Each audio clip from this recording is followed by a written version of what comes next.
Hello everyone and welcome back to my channel. Today I'm going to show you how to use your cell phone's camera as a webcam on your computer. Now you're only going to need one application, and that is DroidCam.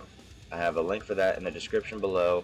You're also going to need the companion app for your cellular device, and the link for that will also be in the description below. So you're going to open this on your computer. I use a Windows computer, and you're also going to want to open its companion app on your device.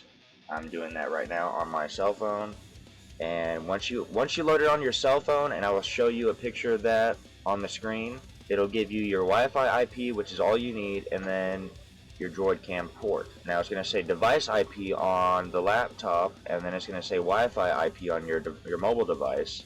You want those two are going to be the numbers that you want.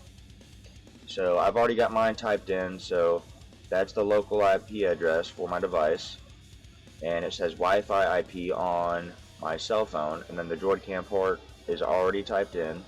So we're just going to start, and you want to check video and audio if you want to use it for both your video and your microphone. I don't normally do that, but we're going to go ahead and press start. And you have to make sure that your laptop and your mobile device is on the same network. Here I am. It does like show up on sideways for me, but you can actually flip that right here with this arrow button, but that's for the Pro, so I don't have that. Anyways, that's how you do it. Thanks for watching my video, and I'll see you in the next one.